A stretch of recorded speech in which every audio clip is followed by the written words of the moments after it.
الله وبركاته. ازيكم يا حبايبي، عاملين ايه؟ يا رب دايما تكونوا في خير وفي سعاده وفي احسن حال. النهارده جايلكم فيديو جديد، فيديو انا عارفه ان حبايبي هيفرحوا لي جدا، وعايزه كميه لايكات على الفيديو ده. يعني بصوا، فكروا زرار اللايك يا جماعه. قلت اجيب عربيه. المهم بابا والجماعه برضو هنا مش عارفه كل قال لا اجيلي موضوع العربيه ده بعدين. انا مكسوفه والله، اتاخرت عليهم. اتاخرت علينا بس؟ اللي يتاخر 10 دقايق، ربع ساعه، مش ساعه. معلش بقى يا بابا، انا قلت انت بتصلي العصر. انا صليت العصر وجيت من زمان وقاعد. معلش يا ماما، سلمي على حبايبك يا حبايب الله. لا حول ولا قوه الا بالله، وربنا يوفقنا للصح يا رب، ويجعل اختيارنا في محله باذن الله. انتوا برضه اختاروا معانا في الكومنتات وقولوا لي ايه الاحسن يا اسماء. ان شاء الله نشوف يمكن شقتين 3 على حسب يعني، فخليكم معانا كده واختاروا معانا في الكومنتات. بصوا يا جماعه، في شقه اهي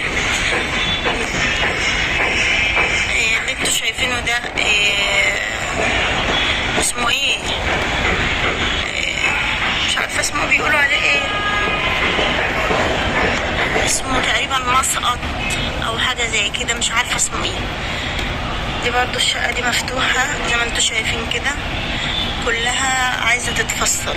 يعني في ناس بيقفلوا البرج من بره وما برضوش يفصلوه، الا ما يجوا يبيعوا الشقه يقول لك مثلا كل واحد يفصلها على مزاجه، بدل ما يفضل يحطوا في جدار ويحطوا في جدار.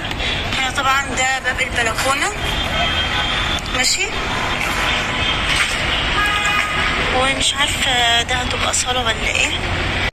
لكن انا المبدأ بتاعي ان مرفوضه الشقه دي اصلا. صح رايكم من رايي ولا ايه؟ لسه في شقه هنروح نشوفها وهناخد رأي بعض في الكومنتات. ركزوا معايا، لسه واحدة هنشوفها ونروح مع بعض ان شاء الله. اللي زي دي الصالة بتاعتها اللي في النص دي. ما تفكريش بقى، انت مش هتشتي ليه؟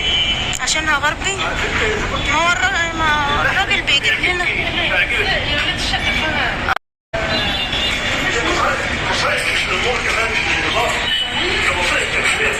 يعني الشقة مكتومة. انا بقول الشقة دي مش من رأيي بصراحة. انا ناقصة خنقة؟ بالحق يا بابا، ده فين الشبابيك بتاعتها؟ هم دول بس اللي هيبقوا الطباع.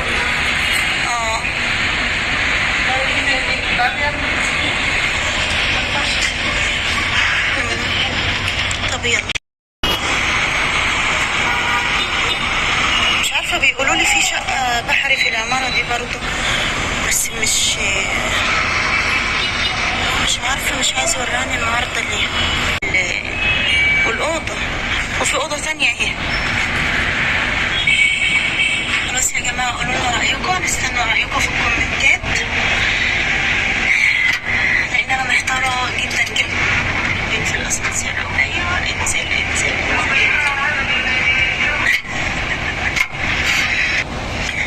طبعا يا جماعة. أنا روحت وعايزة أقول لكم إن أنا أول ما جيت على طول ولعت على الرز، طبخت الرز على السريع على ما سخنت الأكل واتغدينا. قلت والله قبل ما أخلع الهدوم وقبل ما أجي معاكم في الفيديو، عشان شريف كان جعوي كده وأنا سايبة نايم، فهو صحى فقالوا أنت فين؟ أنا جيت أهو في الطريق. المهم جيت بسرعة، ولعت على الأكل وجهزته وقمنا متغدين سريع سريع كده. وقلت ماني معاكم الفيديو بقى. بصوا زي ما شفتوا، اتفرجت على شقة 2 و3، وكان في حد تاني بعد ما نزلنا كنا رايحين نتفرج عنده. بعد ما كلمته فقال لي تعالي بكرة أو بعده براحتك. بس انتوا ايه رأيكم في الكام شقة اللي انا شفناهم مع بعض دول؟